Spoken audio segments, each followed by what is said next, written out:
I've always known my brother Mark was the golden child. From the time we were kids, it was clear to everyone around us. Mark was the prodigy, the star athlete, the straight-A student, everything my parents could ever want in a son. Me? I was just the backup plan, the spare. I wasn't bad at anything, but I wasn't exceptional either. And in our family, being average meant being invisible. Mark thrived on the attention. He loved the spotlight and basked in my parents' endless praise. He always acted like he was better than me, but what stung the most was that my parents seemed to agree. They made excuses for him, overlooked his flaws, and constantly compared me to him. "Why can't you be more like Mark?" they'd ask. By the time we were adults, our paths had diverged completely. Mark went on to become a successful lawyer, married a gorgeous woman named Vanessa, and lived in a luxury condo in the heart of the city. Meanwhile, I struggled to find my place in the world. I bounced between jobs, never quite landing anything that felt right. I lived in a modest apartment, single and barely scraping by. Mark didn't just succeed, he made sure everyone knew it. He flaunted his success at every family gathering, turning conversations into monologues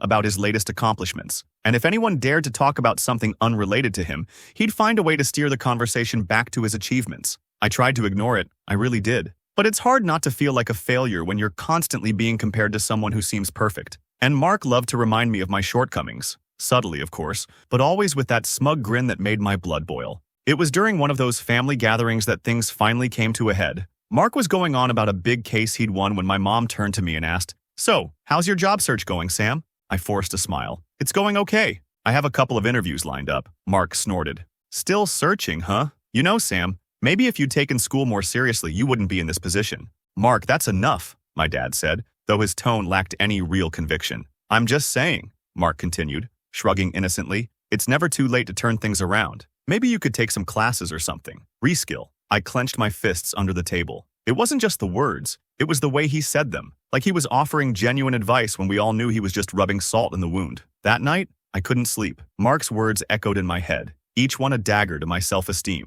I'd spent my whole life trying to measure up, to prove that I wasn't a failure. But no matter what I did, it was never enough. A few weeks later, I got a strange phone call from an unknown number. "Hello?" I answered cautiously. "Is this Sam Carter?" a deep voice asked. "Yes, who's this?" "My name is James Winters. I'm a private investigator. I was hired to look into you." My heart skipped a beat. "What? Why?" "I'm not at liberty to disclose the client's identity, but I can tell you that they were interested in your financial situation, employment history, and personal life. They wanted to know if you were struggling." I sat down heavily, my mind racing. There was only one person who would go to such lengths to gather dirt on me. "It was my brother, wasn't it?" I asked, my voice trembling with anger. James hesitated. "I can't confirm that, but you're not denying it either." Silence. I hung up and stared at my phone in disbelief. Mark had hired someone to dig into my life, to find proof that I was a failure. I felt a mix of humiliation and rage. This wasn't just sibling rivalry anymore, this was war. The next time I saw Mark was at a family barbecue. He greeted me with his usual condescending smile, completely unaware that I knew his secret. I waited until we were alone before confronting him. "So, Mark, how much did it cost to hire a PI to investigate me?" His smile faltered for a split second before he recovered. "What are you talking about? Don't play dumb. I got a call from the investigator you hired. He told me everything." Mark's eyes narrowed. "I was just trying to help. I thought maybe if you saw how bad things were, you'd be motivated to make a change." "Bullshit. You wanted to humiliate me. Don't be so dramatic, Sam. You've always had a victim complex." I stepped closer, my voice low and deadly. "I'm done being your punching bag, Mark. You want to expose me as a failure? Fine, but I'm not the one who's going to end up exposed." Over the next few weeks, I started digging into Mark's life. It wasn't hard to find cracks in his perfect facade. His marriage wasn't as picture-perfect as he made it out to be. His finances were a mess. He was drowning in debt, living way beyond his means. And that big case he bragged about, he hadn't won it. In fact, he'd been reprimanded by the Bar Association for unethical behavior. Armed with this information, I decided to hit him where it hurt the most, his reputation. I anonymously leaked the details to a few local news outlets.